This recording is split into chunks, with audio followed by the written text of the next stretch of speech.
Bhagavate Vasudevaya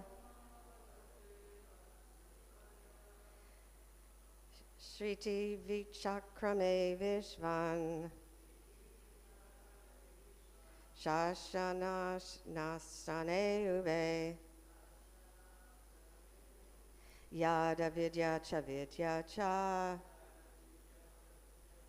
puruṣas tūbhayāśrayaḥ sṛtī vicakrame viśvaṅ sāśanānaśane ubhe yada vidyā ca vidyā ca puruṣas tūbhayāśrayaḥ sṛtī vicakrame viśvaṅ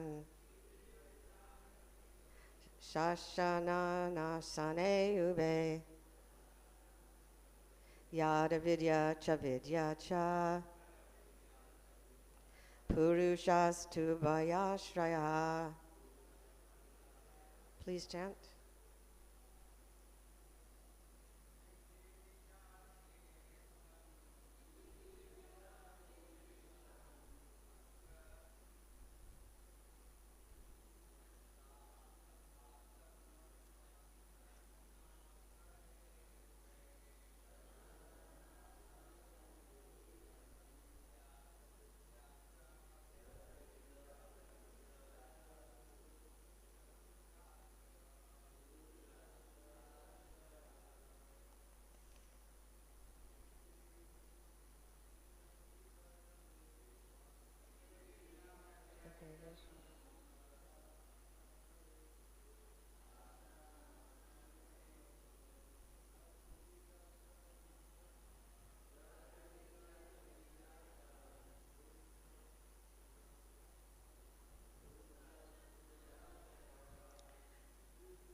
Vaishnavis?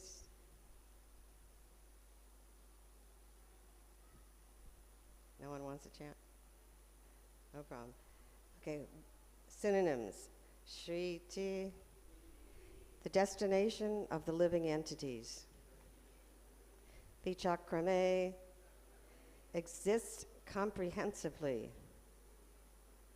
Viśvaṅ, the all-pervading personality of Godhead. Sāśana, activities of lording it over. Anaśane, activities in devotional service. Ubhe, both. Yat, what is. Avidyā, nescience. Cha, as well as. Vidyā, factual knowledge. Cha, and. Puruṣa, the Supreme Person. Two, but. Ubhaya, for both of them. āśrayaḥ, the Master. Translation and purport by Srila Prabhupada. By his energies, the all-pervading personality of Godhead is thus comprehensively the Master in the activities of controlling and in devotional service. He is the ultimate master of both nescience and factual knowledge of all situations. Please repeat. By his energies, the all-pervading personality of Godhead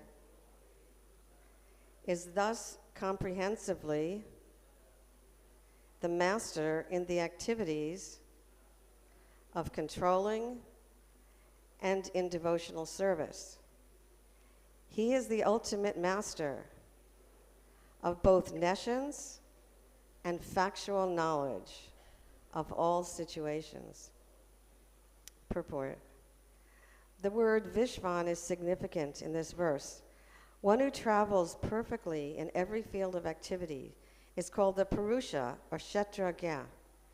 These two terms, kṣetrajña and puruṣa, are equally applicable to both the individual self and the Supreme Self, the Lord.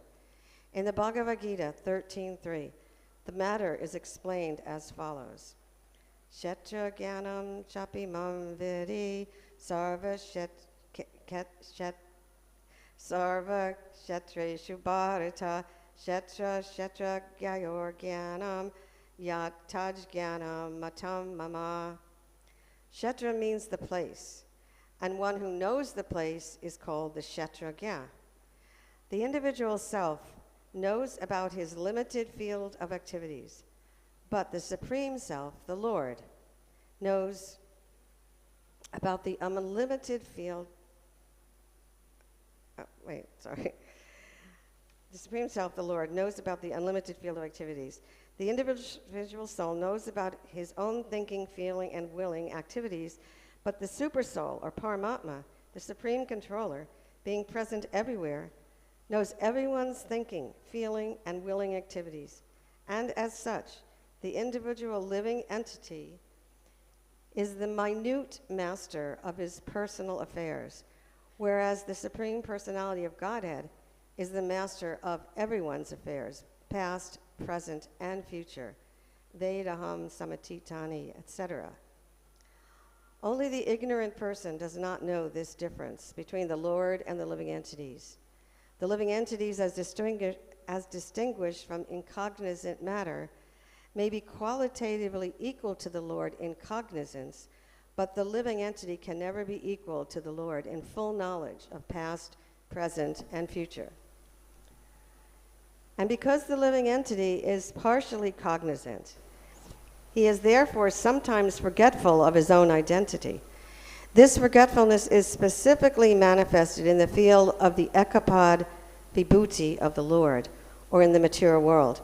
But in the tripad vibhuti field of actions, or in the spiritual world, there is no forgetfulness by the living entities, who are free from all kinds of contaminations resulting from the forgetful state of existence.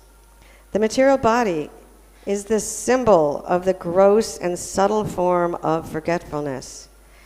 Therefore, the whole atmosphere of the material world is called avidyā, or nescience, whereas the whole atmosphere of the spiritual world is called vidyā, or full knowledge. There are different stages of avidyā, and they are called dharma, artha, and moksha. The idea of moksha, or liberation, held by the monist in the matter of oneness of the living entity and the Lord by ultimate merging in one, is also the last stage of materialism, or forgetfulness. Knowledge of the qualitative oneness of the self and super-self is partial knowledge, and ignorance also, because there is no knowledge of quantitative difference, as explained above. The individual self can never be equal to the Lord in cognizance. Otherwise, he could not be placed in the state of forgetfulness. So, because there is a stage of forgetfulness of the individual selves, or the living entities, there is always a gulf of difference between the Lord and the living entity, as between the part and the whole. The part is never equal to the whole. So the conception of 100% equality of the living being with the Lord is also nescience. In the field of nescience, activities are directed toward lording it over the creation. In the material world, therefore, everyone is engaged in acquiring material opulence to lord it over the material world. Therefore, there is always clash and frustration, which are the symptoms of nescience. But in the field of knowledge, there is devotional service to the Lord, bhakti. Therefore, there is no chance of being contaminated by the influence of nescience or forgetfulness, avidyā, in the liberated stage of devotional activities.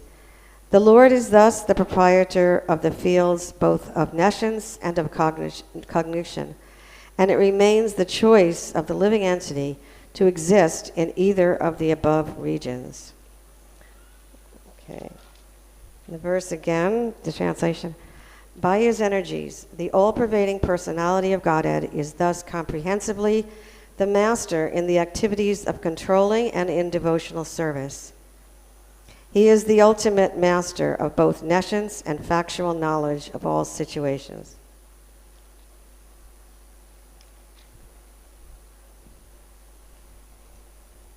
Namo Om Shivdaya, Krishna Prasthaya Bhutale, Shivati Bhakti Anaśane, Tinamani, Namaste Saraswati Devi, Gauravani Bhajani, Nirvashesha Sindhivadi Vasajati Stani.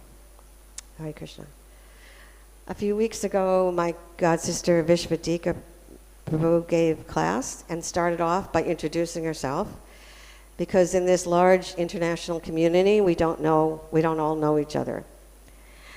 So my name is Mahamaya Devi Dasi. I was initiated by Srila Prabhupada in July of 1971 in New York, although I joined in Boston, but got initiated in New York. And I am the widow of Gyana Gamya Das, who maybe some of you know. He left his body here in Mayapur 8 years ago. The service that I am proud having done is help typeset, or compose as we called it. I composed Prabhupada's books. I worked on the last 3 chapters of the Bhagavad-gītā that was ultimately printed by Macmillan, and I worked on several, 3rd and 4th cantos of Srimad Bhagavatam and Adi Lila and Madhya 1 of Chaitanya Charitamrita, and many, many Bhakti Godheads. And mostly I've done a lot of deity worship. When I'm not here in Mayapur, I consider myself a part-time resident of Mayapur. When I'm not here, I'm in Alachua, Florida, and I am an assistant to the pujari, head pujari, and involved with the deities' clothes, with their pujari room, selling retired outfits that we then use the money for, make more outfits and take care of the pujari room. I also proofread for Back to Godhead, and I'm the compiler of the Srila Prabhupada Disciple Database. What is that? Also, I sew for Chota Radhamadava. Chota Radhamadava is the Utsava deity who rides on the elephant, not the deity on the altar, not the smaller deity on the altar. They're Radhamadava. I sew for Chota Radhamadava. And also, my husband and I have one son, Rasacharya Das, who's initiated 12 years ago, I think, by Radhanath Swami, and he and his good wife have given me 3 grandchildren, which I'm very proud of.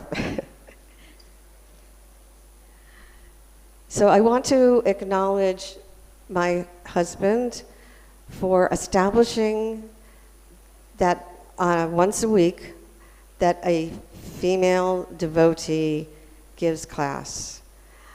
I just want to explain that in the early days of the movement, there was no question of who was going to give class. It was always going to be the men.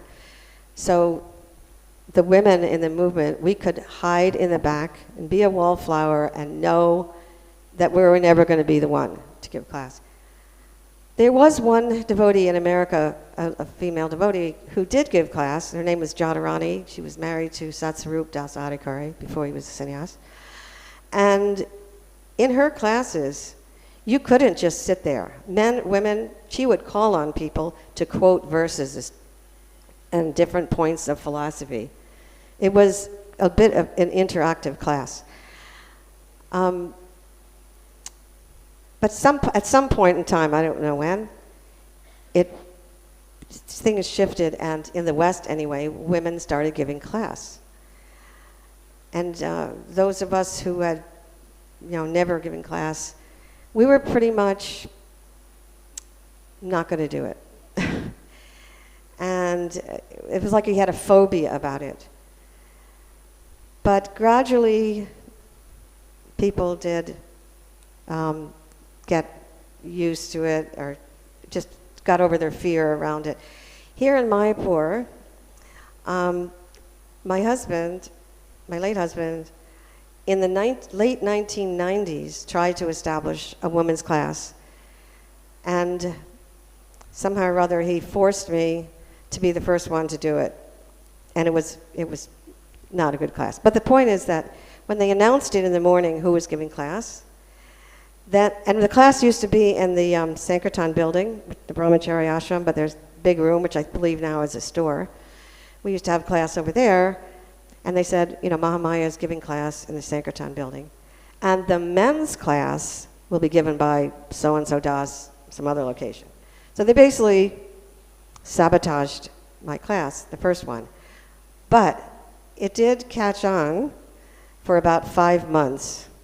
And we left Mayapur and gave the responsibility to schedule it to another devotee. And when she left, that was it. No more women classes. So I'm sorry to give such a long introduction, but the point is that when my husband came here to India in 2012, he left America saying, "I'm going to India to die." I didn't know what he meant by that. Couldn't understand it. He seemed fine to me. But that's actually what happened. But he was here for 3 years before he left his body. And I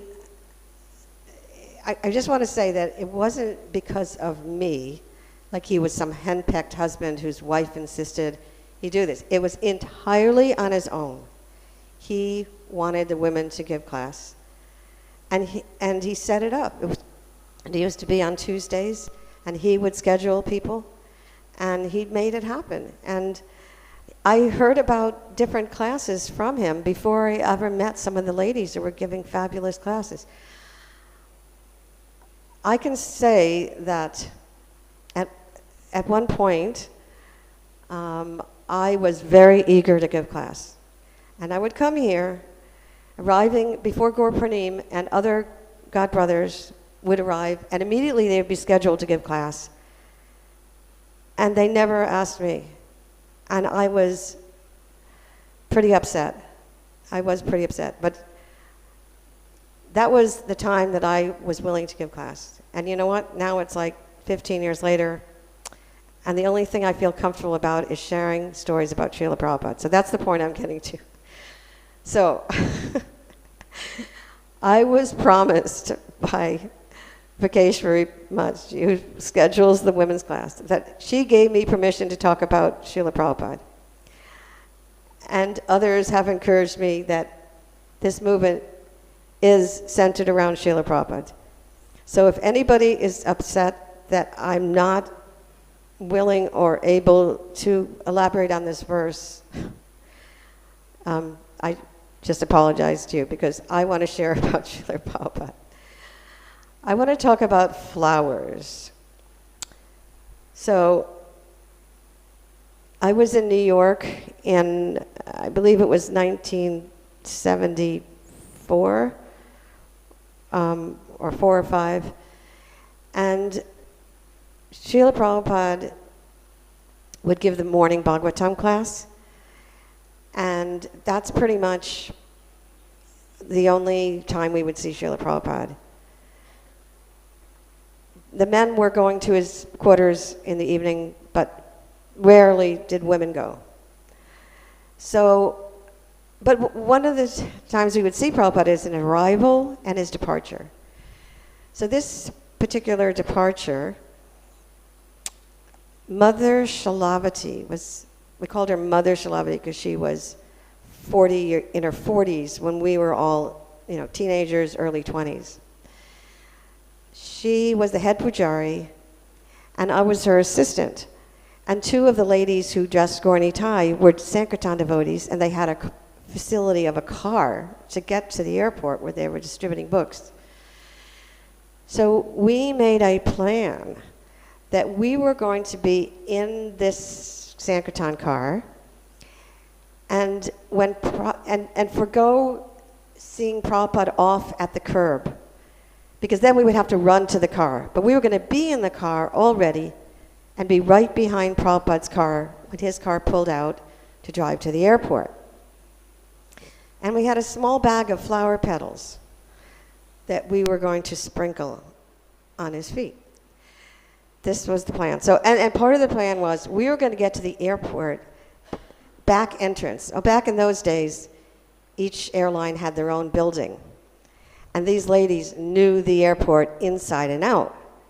So he was flying from Pan Am. It was a very big building. They knew the roads to the back entrance, would get off there, run through the building, and meet Prabhupada as he came in the front door. That was the plan. So we're standing on the curb ready to leave when one young devotee, her name was Bhakti Miriam, who later became Dasi, who's a famous artist, she was standing there holding a big plastic bag. And we say, hey, Bhakti Miriam, there's room in a car, come with us. And she goes, but somebody asked me to hold this. And we just said, bring it with you. We didn't know what it was, but just bring it with you. So the 5 of us were in the car. It started off really great. When Prabhupada got in his car, we were right behind him. And we stuck with him. We didn't get delayed by lights or anything. We're driving along the highway. It's a bit of a drive to the airport, so as we're driving along, we realized in order to pull off this plan, we now had to get ahead of Prabhupada.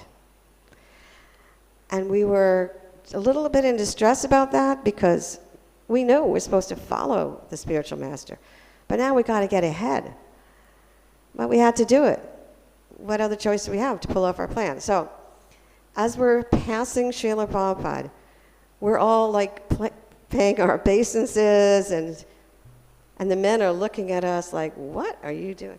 You know, but we passed Prabhupada's car, and we tried to get ahead of them and go to the back roads.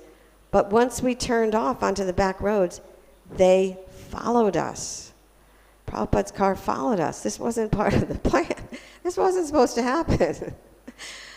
But we're going through all these back roads, and we end up at the back entrance. We pull up. Oh, by the way, okay, one thing I forgot to say is as we're driving, somebody said to Bhakti Miriam, to Dhriti, so what's in the bag?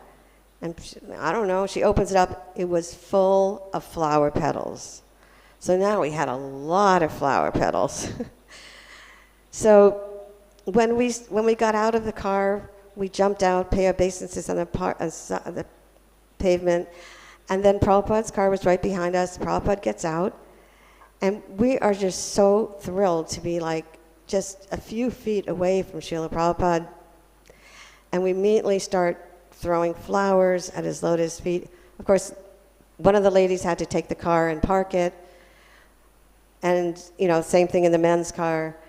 But we were walking backwards through the halls of the airport, sprinkling flowers in front of Prabhupada's feet the whole way. We had just so many flowers. And there was a VIP room that was set up to hold a little reception for Prabhupada. So we found that room, and Prabhupada sat down, and there was just like 2 or 3 men with Srila Prabhupada, and the 2 or 3 of us ladies, and just sat down in front of him, and I don't remember a thing that he said, but gradually other devotees started arriving. And after a while, there was a commotion at the door. And Prabhupada said, what's going on? And devotee said, Srila Prabhupada, this man works with the airport. He's the airport authority man. And he's upset that we made a big mess on the floor. And the Prabhupada turned to this man and he said, you do not like flowers? And then he turned back to us and he said, you have to understand the context. This was in the 1970s. He said, people can throw cigarette butts all over the floor and no one will say anything. But flowers, they do not like. And needless to say, we did not clean up the flowers. The airport had to do that. Okay, another flower story is here in Mayapur. I could explain a long description of how quiet it was here in Mayapur when it wasn't festival time. But just in brief, there was 125 devotees about total in Mayapur. About 100 Bengali families, men, women, and children, mostly Bangladesh refugees, and about 20 Western men from many countries, and most of the time I was here, it was 6 Western ladies. So the ladies would make garlands after Mangalarti, and there were some little girls like 10, 12 years old, and they would typically take some of the flower petals after making the garlands and sprinkle them on Prabhupada's shoes when he came into the temple. He'd leave his shoes. The temple was the ground floor of the Lotus building, and he would come down the stairs from his quarters, and one particular door, he always left his shoes. They would sprinkle flower petals so that when he put on his shoes, they would have flower petals. Well, one day they decided to play a trick. They took the petals and made a little garland, little flower petal garland, and they tied it around the toe of his shoe. And they told us ladies to be there when Prabhupada put on his shoes. We kind of were in on what they had done. So we were there, we were outside watching Srila Prabhupada put on his shoes, and he started walking. And he noticed that the flower petals weren't falling off the shoes.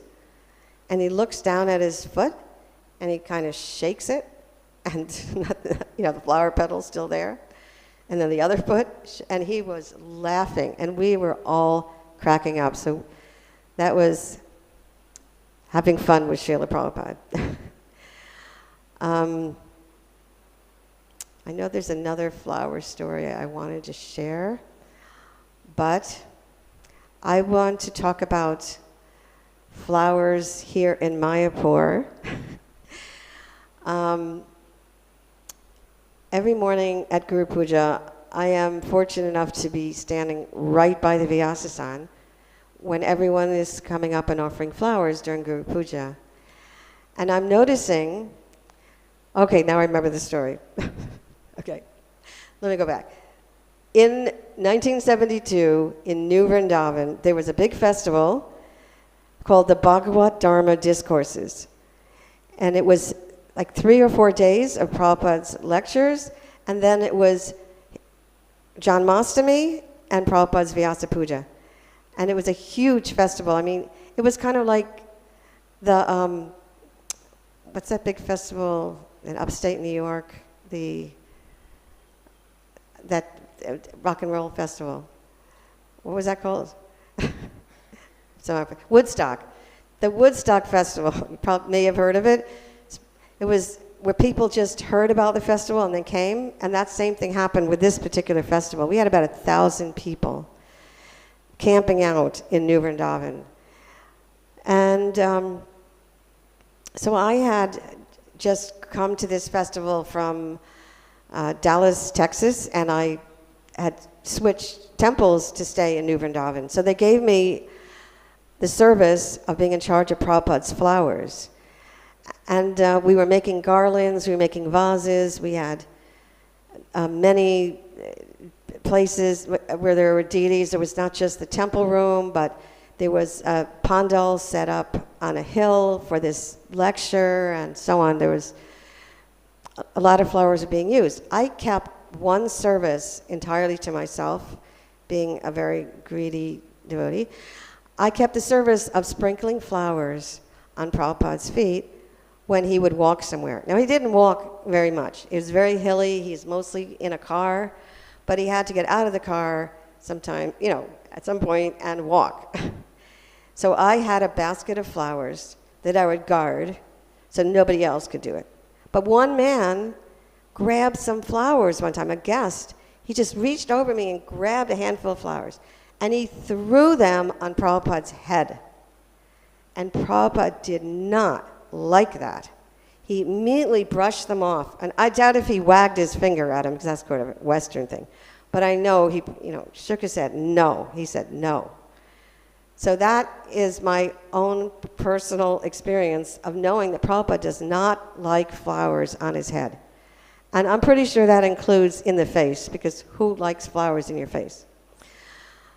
So I would like to request that we train our guests and we train our children and anybody else who is throwing flowers in Prabhupada's face.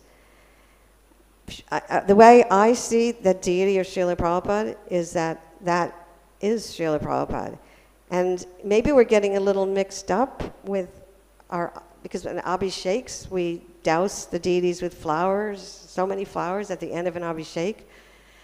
And we do that for the deities, but Srila Prabhupada is Srila Prabhupada. And we should consider his likes and dislikes. So I'm just requesting everyone, this is a public service announcement. Please tell other people not to throw flowers in his face. We're supposed to throw them at his feet. Now, this is a wonderful ceremony that we do every day, and it's so awesome that it includes all the devotees and all the guests, and everybody gets to connect with Srila Prabhupada every day. And we were doing this when Prabhupada was on the planet, but it was always at his feet, never above his feet. Okay, so back to stories, okay? I want to share with you some instructions that Prabhupada gave us that really penetrated. And even though we didn't have the internet, we had a system of spreading knowledge throughout the movement that was really fast. It's called the ISKCON grapevine. And news traveled really fast. So one of the things that was especially drummed into our heads, especially those of us here in India, was to stay away from Prabhupada's godbrothers. He might associate with them, but he did not want us to associate them. He didn't want us to go to their temples. He didn't want us to take prasadam with them.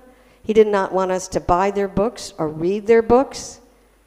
He told us to stay away. I mean, there's stories I knew about, but one in particular was told by Dhananjaya Prabhu. Now, he was the temple president in Vrindavan when the temple first opened, but he was here in Mayapur. I don't know what year this was, but I think Prabhupada was still living in the Bhajan Kutir. And one day he was asking for certain devotees, one evening. He was asking for certain devotees, and they weren't around, and devotees were saying, oh, they went to such and such Gaudiya Math. And Prabhupada was really, really upset.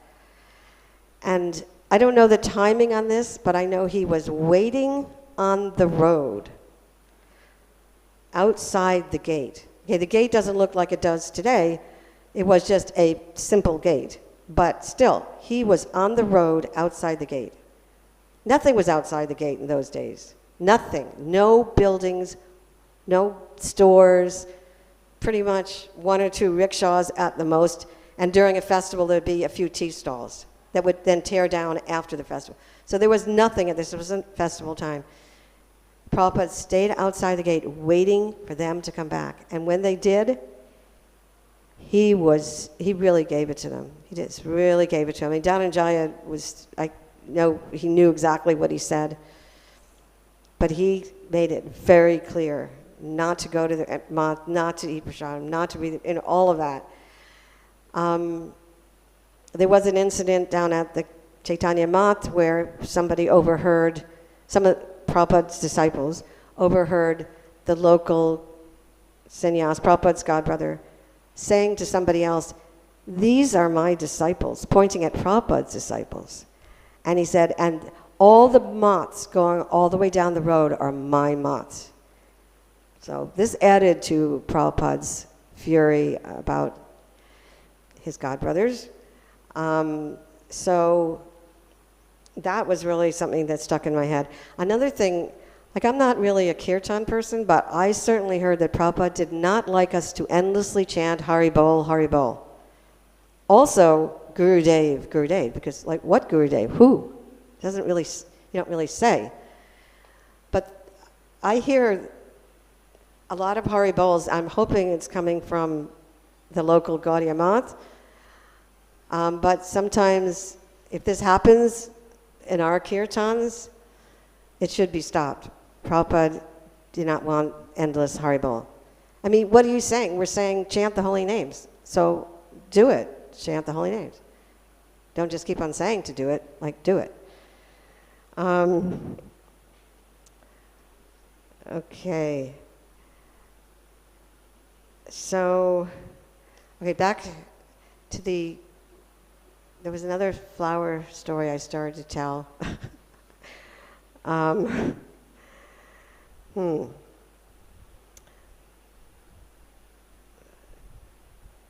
didn't write it down, so now I'm forgetting. Okay, well, I will just share with you, in 1975 Gurpurnim Festival, about 150 devotees traveled down to Hyderabad, where Prabhupada had a Pandal program. And this is where a guest, after Prabhupada gave his lecture, a guest asked a question. And he said, "Can you show me a miracle?" And this was at a time when there was some Indian gurus who were doing things like producing things in their hand, but it was like coal or ashes or something like that, nothing valuable. But it was considered a miracle, and they were thinking, can you do this too? Can you produce a miracle? And Prabhupada just waved his hand to the 150 of us sitting on the stage, and he said, "This is my miracle. I have changed Mlechas into Vaishnavas." And this is actually the most amazing miracle ever. But we were so happy to be Prabhupada's example of his ability to change people's hearts. I mean, this is not an ordinary thing. And the fact that it's going on to this day pretty strongly, especially here in India, is all his glory. It is, I mean, we are here because of Srila Prabhupada. None of this would have been here. I myself, see Mayapur through the lens of the way it was when I first came here. There was one building, the Lotus building. Prabhupada's Bhajan Kutir was there, and the only other building was the what we now call the Sulabh Prasadam Hall. We always called it the big kitchen. So there was the big Prasadam Hall, and then the big kitchen, the building which was the actual kitchen is now the Brahmachari ashram for the devotees who take care of Prabhupada's Samadhi. That was the only building. Then there was the boundary wall. And most everybody lived in the boundary wall. There was no stores. Yeah. And outside the front gate, okay, in 76, when Prabhupada came here in 1976, January, that's when he inaugurated the front gate. And we had this fantastic kirtan, which I remember to this day, because there was no bodily concept of life experienced by anybody at that kirtan. And we were outside chanting for hours because we didn't know when Prabhupada would arrive. And when he did arrive, we all paid our obeisances.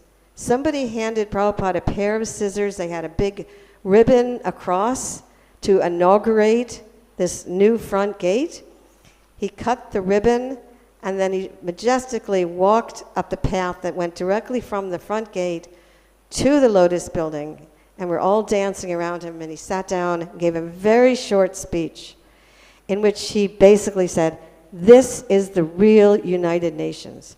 People from all over the world are coming here and chanting Hare Krishna together." And yeah, he was very, very pleased. There was a bunch of Gurukula boys. He mentioned that in that little speech. I quote this whole speech in a book I wrote about Srila Prabhupada. Unfortunately, I don't have any copies here. I sold them all. But I'll could bring more next year, or later this year. I'll come back at Kartik. But yeah, that speech was short and sweet. He was just verbalizing the feeling that I had, like no bodily concept of life. And that's, of course, the goal we're trying to reach every day, every minute of the day. And okay, one more thing I want to tell you about the old Mayapur. There was 2 artists who lived here in 1975. One was Pandu Das, who I believe still lives on a beautiful building that's right on the Ganga, and another devotee named Anna Kadundabi Das, who was a European devotee from South Africa, who is well known for being 6'6". So the interesting thing about Anna Kadundabi was he painted miniatures. That was his thing.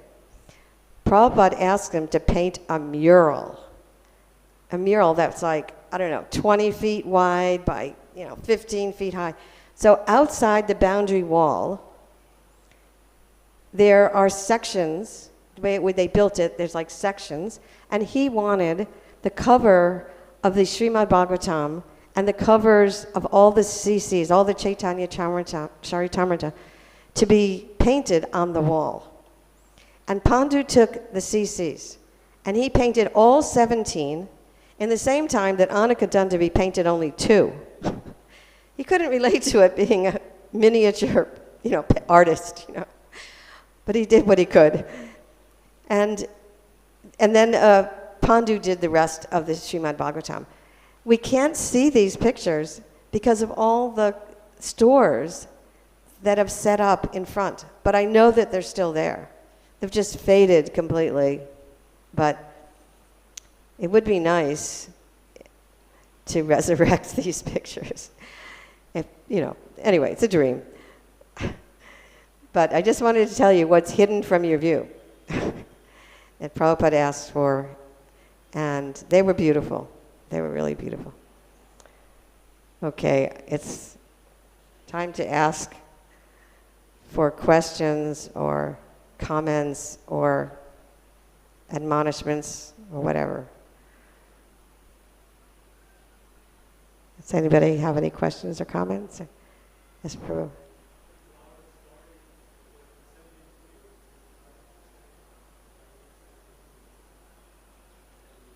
Well, okay, yeah, 72 was the time in New Vrindavan. I guess I did tell the story about sprinkling the flowers on his feet. That was the story. Some 72. Yeah. Anything else? That devotee Pandu, he was in Hawaii before he came to Mayapur. Oh, yeah? And he got in trouble because he wrote a verse that someone told him in Bengali.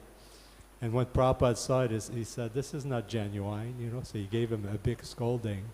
And Pandu never revealed that actually it was not his composition. It was someone that had told him to write it. Oh. So he just played humble pie. Wow. Okay. Bye. Anybody else? Or you want to hear a little bit more about Mayapur, what Mayapur was like in those days? Because okay, I'm going to tell you whether you want to hear or not. So I stayed in India after the 1975 festival, and I didn't expect to stay. I just fell in love with Mayapur and India, and I just didn't want to leave after the festival was over. But I first was in Vrindavan because the festival ended in Vrindavan, and it wasn't until November of 1975 that I came to Mayapur. Actually, it was His Holiness Jayapataka Maharaj who came to Mumbai and asked for devotees. He needed devotees in Mayapur. They just were so understaffed. And it seemed like there was a lot of devotees in Bombay, but really, it wasn't many there either. But in any case, he had a list of services, and one of them was teacher. So an Australian devotee said, Ambika, she said, I'll go there, I'll go to Mayapur and be a teacher. So I was disappointed because I wanted to go. At the last minute, she changed her mind. I don't know why. And I had so on the list it said secretary, and that, you know, I wanted to be the secretary. So that was arranged, and Jayapataka Maharaj personally gave me something like 250 rupees to take the train from Mumbai to Calcutta. And I was the temple secretary. Okay, actually I was Jayapataka Maharaj's secretary, and he wrote long letters that he'd dictate on a tape, and I wore out my tape recorder transcribing them because it wasn't, meant for transcription. Any case, my favorite story in Mayapur is that, well, when Prabhupada came here in January of '76, about a week later his sister came, Pishima, we called Pishima. Her spiritual name actually is Bhavatarini. She was a disciple of Srila Bhaktisiddhanta. Prabhupada told her, she's not only my sister, she is my god sister. And I got to be her servant because none of the other ladies wanted to, which was fine with me. And I got to carry her bottle of Ganga water, which she always carried around with her. She liked to go to Srila Prabhupada's class in the morning, even though she didn't speak any English. 2 words, wash and water. That's what she was all about. Cleanliness with water. So, but she also liked to go to his evening darshan.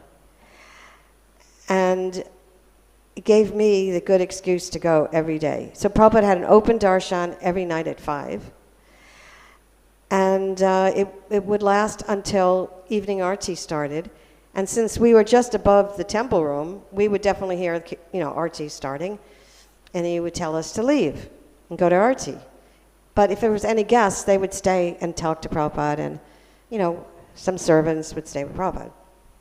So this one particular day, I had been at the darshan and walked Pishima down, and then I saw Vrindavan Biharini Dasi, who was cooking for the deities. The deity kitchen was on the first floor, where the VIP dining room is these days. And she was asking me, what did Srila Prabhupada say? She was just taking a break from the cooking, getting a little bit of air. Sees me come downstairs and everything and says, what did Prabhupada say in the darshan? So I was standing there telling her. Bhavananda Maharaj at the time, he comes down the stairs and he says to me, Mahamaya, I want you to go to Prabhupada's room and tell the FRO man, the Foreign Registration Office man, that you will give him the list of the foreign devotees. And I told him, Bhavananda, that it wasn't up to date, but I could get it up to date by the next day, so go tell him that. So I go up the stairs, and Prabhupada had just told us to leave, so I felt very uncomfortable going back. I paid my obeisances on the straw mat right inside his door, and didn't sit down comfortably, just sat down on my knees like, I knew I wasn't meant to be there. In the conversation, at some point, had a break, and he turns to me. I don't know if he said, why are you here? But that was my understanding, I was to explain why I'm there. And I just said, I have the list of the foreign devotees, and it's up to date, but I would have it available in the morning. So this man from the FRO office, who in my mind's eye, I have this picture of him with like beady eyes and a little mustache. I don't know if that's really what he looked like, but he just stared at me and then looked at Prabhupada and back to me, and he just goes, who is she? And I look at Srila Prabhupada what is he going to say? I didn't feel like Prabhupada knew who I am really and what my service was. I felt very, I don't know how to describe it. We all wanted to be noticed by Srila Prabhupada, but we would wonder, does he really know who I am? And I'm just so wondering what Prabhupada's going to say, and he says, she is the secretary. And I was so happy. If you read the Leela Amrita by Satsvarup Maharaj, there's one time when he didn't come to the first initiation. He was meant to be initiated. And then he just did service. He just transcribed Prabhupada's tapes for him. And then the next time he comes to the temple, Srila Prabhupada was speaking to him, you know, why didn't you come to the temple for the initiation? And he says this to Satsvarup Maharaj. He said, if you love me, I'll love you. And then when in this Leela Amrita, Satsvarup Maharaj described, when he left Prabhupada's room, he went dancing down the streets of New York City, just in total bliss. And that's the level that I think I felt when Srila Prabhupada said that. Hare Krishna. Thank you all very much. All glories to Srila Prabhupada. Please forgive me if I've offended anyone by not talking about the Bhagavatam. But I have been reassured by Krishna Lalya that talking about Prabhupada is perfect and complete.